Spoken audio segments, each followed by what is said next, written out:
Hey guys, welcome to Appalachia's Homestead. We're gonna have to laugh about something. Some bright morning when this life is over, I'll fly away. Oh my gosh, I'm gonna have to burn a little gas and turn on the air conditioner on that one. Y'all got me laughing. Oh my goodness. All right, guys, welcome to Appalachia's Homestead. You know, I always make fun of my ears. I do, look. Oh my gosh, I love this new hat. You know how you have to wear them for a little while to make them fit right?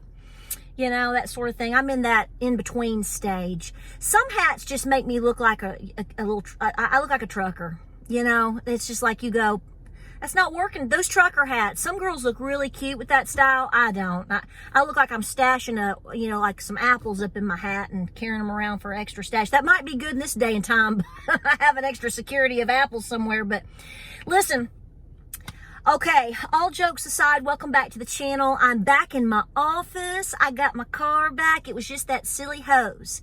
So thank you for all the wonderful prayers and support and whatnot. I got her back. She's running like crazy and she's doing good. Everything was checked out. Everything checked out good. Just to give you an update on that. So, you know, if you followed the story about the situation with my coolant, I didn't fully run out of coolant in that hose. So when I was going in from Tennessee into North Carolina, we were going like, ring, ring, ring. You know, you felt like you were on a ride at the fair. That's just the way our roads are. But basically, it was like sloshing, and so it was setting off my sensor. So, in other words, my sensor saved me in time to get my vehicle to where it needed to be, and I have zero engine damage. And we are just really excited. So all that's behind us now, all going forward. Great, good, good, good.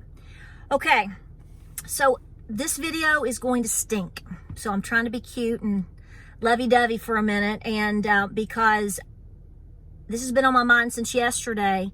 And I know that I get, most of you guys out there are in the real world and you want to be, you want to bounce what you already think too. I'm not telling you something you don't know. All right, you guys are smarter than me. So I'm not telling you something that you don't already know. But I think it's good to hear voices that give you confirmation. Now, if you disagree with me, okay, well, then we just disagree. If you disagree with me, I hope you're right. That's how bad this is. So, with the news yesterday, coming in about all the inflation, and we already know really how bad it is if you really throw all the numbers in. To say that inflation actually at this point is 20% is a bold-faced lie. We would be shocked. I'm sure that some of you out there have certain calculations that you can do that actually can figure it. If you told me 30%, I'd be like, it's possible.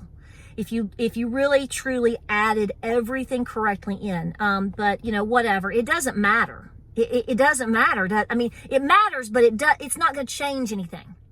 Just like, with the Fed right now trying to make a decision on, should they be lowering? Are they going to pivot? And who's your daddy? And are they going to go 75 basis points? Guys, we're in it now. We're so far. We've been in it. We're so far in the doo-doo that you can't even pull your boots out of it. And if you've never had that happen, where it literally just like sucks your boot just right off your foot, right out there, it is a mess. You're in it. And you need to, I'm not talking to you like you're my child, because I think, I know more than you and I'm better than you, or I'm trying to sound condescending. I am saying to you what I would exactly say to my own grown children, to my Nana, to my best friend, to my husband, to you, if I meet you at the Aldi or the Piggly Wiggly, okay? So I say that I'm trying to say to you as I would talk to my own grown kids, because I'm that concerned. So, if you've been here for a while, if you're like-minded and watch like-minded channels, you know that we've been talking about preparedness for a long time. I went through this scenario already in my life. I'm not going to revisit the whole story, but I know what it feels like to lose your job. And I've talked about the whole story of about how I felt God had prepared me for that a year and 3 months prior to this situation. Because we got convicted to sell everything. We moved, we sold items, we paid off all of our debt, we downgraded everything to one income. We started saving money like crazy because of this fear that I had of what if one of us loses our job. Okay. And lo and behold, that happened back in 2008 when a lot of you got slammed like our family did. The saving grace for that, for me and my husband and my little family, was literally that voice that I heard a year and 3 months prior. And with that, my husband that day listened to what I had to say. It was on Valentine's Day. Happy Valentine's Day, honey. I'm having an anxiety attack. What if we go bankrupt? What if I lost a job? What if you lose your job? What are we going to do with all these kids? What we got? Happy Valentine's Day. That was a great day. But, my husband listened to me and said, we're going to fix this because you're right. You're right. This is what responsible people need to do. I don't know when things are going to happen. And please understand with what I'm saying to you that we all need to recognize that no matter what you watch today, what I'm saying today, by midnight tonight, something else could have happened which changes the whole scope of this conversation. But it's an overall conversation that needs to be had. Just with the inflation, just with the economy, with no other variables at this time. If you told me that by February into March of 2023 that we were going to start seeing massive unemployment numbers, people starting to really truly hit home, and it's going to hit home in terms of people losing their jobs, I am not going to be surprised at all. Now, we already know that this is happening. It's trickling here with the economy. It's been happening. So I'm very well aware of that, and I'm pretty sure you guys are too. I think that we are going to possibly float. Now, again, we have an election coming up. You have all this hot mess in Europe. Things change on a daily basis. So I'm just do this with me, okay? Without any other variables compounding all of these problems, just with the economy after Christmas, because I think a lot of people are going to try really their hardest to hang on through Christmas and are very hopeful about the Christmas holiday season and sales and different things like that, and they're going to hang on. But see, the problem is the consumer is, well, listen, we're done. I don't know a single person right now. I don't. And maybe, I'm sure you can agree or I think you're going to probably agree. You probably don't know anybody. It's like, I don't care. I'm going to spend everything that I got and I'm going, hey, we're going to burn it up. I would imagine that most people, even if they are still planning to do certain things, are probably cutting back in other ways, because even if they don't have to, I think the fear and the understanding that we are in the doo-doo, we're in the manure deep, is setting in really hard. Remember all those gas prices that came down? You remember? They were going up, and then we decided to start using our reserve, and then this little fakery of the tax thing that's, you remember all that? And not a lot of people, but a few people would say to me, how's that, gas kind of, instead of it being $5 a gallon by August, which, it's going to be $5 a gallon by Christmas. But see, it's hitting home, and those people that would talk to you and me like that, they're silent, because they're probably not making their rent. I mean, I would imagine that it's kind of hard to pay mom rent for the basement space at this time. So they're not, they may not tell you that you were right or we were right, but they know it. And it's really not a laughing matter, because even though we may politically disagree with a lot of people, I don't want to see people hurt. I don't want to see people hungry, and I don't want to see people on the streets, okay? I don't want that for somebody. I don't want people to lose their jobs. I hope they have jobs. Some of these people might not work. But I'm just saying, if there's anything that you would ever believe me on, please believe me, I don't wish that on people. When you wish bad things upon people and their family's income and the ability for them to feed their babies and things like that, that's a world of evil that I can't even understand. And, you know, it almost feels like, doesn't it, that it's being purposely done to most of us anyway. So here's what I'm saying. Please do everything that you can. I know this crowd is, so I'm, like I said, this may just be a bouncing off moment, okay? For me to tell you to prepare your home is the most urgent message and generic thing that I can actually say to you. I don't know when everything could possibly come to what people would consider a crash and burn. I think we're on a very strategic slow burn. And that is by design, because that's wearing you down. It's wearing me down. It's wearing us down. So see, when you get slowly worn down, and especially coming after what we've been through the last 2.5 years, everybody's so mentally drained and worn down physically that I think the hope is that you'll bite off and take whatever little carrots dangled at you, right? Yeah, it's a move on that part. I would have cash set aside for future situations that you're going to be needing to have it for, such as making the house payment, making the car payment, buying food. I honestly do fear that it may not happen till next summer, but if we continue on the path that we are on, which no one can tell you how we're going to get off of it, and nobody in leadership or in power is trying to get you off of it. You know the thing. Then you need to come to terms with, okay, how bad is this going to get? I think it could get really bad on a personal basis for a lot of people. You may not lose your job. Your husband may not lose his job, or wife, or whatever, but I think it could hit close enough to home to where it could be your son-in-law, it could be your parent, one of your parents, you know, your neighbor. Again, I don't have a crystal ball. I don't have a calendar and a timeline, but this is pressing on me in my heart right now, as far as an issue of people are going to start losing their jobs. And you can't help but understand that that's likely to happen, because consumers are going to stop spending money. When people, all they can do is make rent, pay the house payment, basic groceries, and hopefully put gas in the car, not including anything else like medical expenses or anything else that you are obligated to, everything else has to go. And so all of these places that have been just scraping to come back since the last 2 years, because you can't turn things off and then just flip it back and expect it to be zippity doo-dah. It doesn't work that way.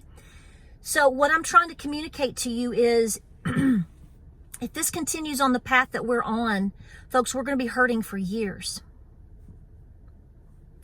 Make fun of me, disagree with me, but that is what I think right now. That is what my heart tells me. That's what common sense seems to dictate.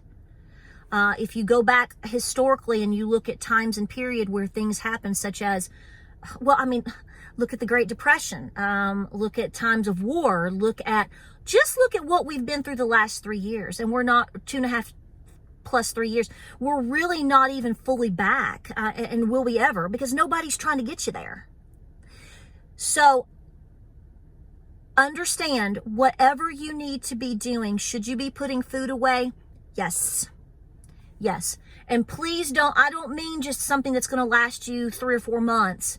I'm talking about canned goods, basic goods, long things. I'm saying, when I told you back in the spring, think about 2 years out, I really meant it then, and I more than mean it now. And just stay on that as best you can.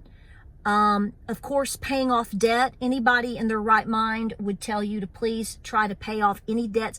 If you can get something off of your monthly load, then do so. But at the same time, you know, I know a lot of really good financial people would say, well, you know, cash, you know, they think that, you know, cash is going to go at some point. You're talking about a digital currency. I'm not disagreeing with that, okay? But the issue is we don't know when things are going to happen. So please make sure that you have some type of basis of a fallback in case you were to lose your job, say January 10th. You know, and your house payment, you're scraping to get by. I mean, if you lost your job this coming January 10th, and then you have bills coming in for Christmas, do you have enough money to make your February house payment? Do you see what I'm saying? Pray about this. And I say that because everybody's individual family situation is different. I can't just make a plan for you and it's going to work for you. I can say, you know, one thing and it might work for me or for one person, but, you know, the other 402,000 of you, it may not work for. That only you can do that. I know stress is very high right now. I'm getting a lot of phone calls and conversations from people that sort of fell silent because, you know, they sort of numb themselves to what's going on, and they're coming to the conclusion that they can't do that anymore. And the question is have they been doing enough? None of us can probably do enough unless you are so independently wealthy. It's something that I can't identify with, or most of you may not be able to. Do you see what I'm saying? So all you can do is your best.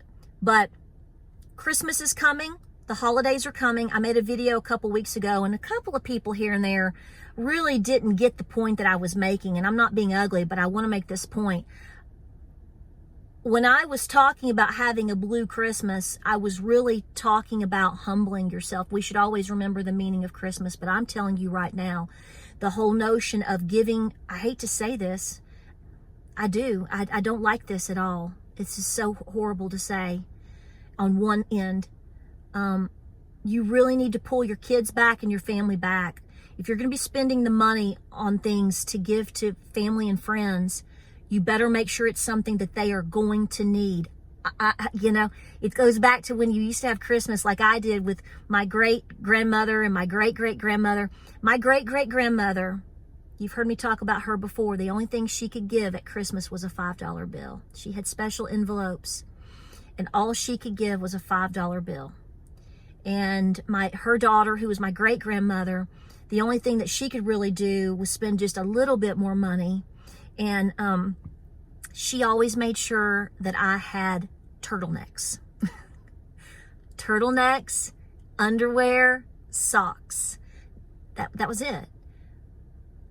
And that's okay because her baby had warm underclothes, you know, or a nightgown for, you know, that's what we got. Those are the things you need to be focusing on for your kids. If it's an adult, like I said before, blessing bags with maybe some laundry detergent, soap, items that they can use for their home, for maybe even a pet, maybe, you know, whatever.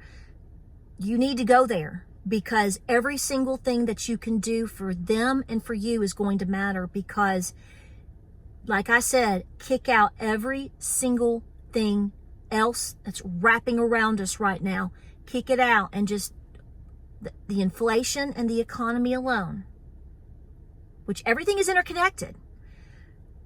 I think we're going to be entering a very turbulent time, more so than we are probably mentally and physically prepared for.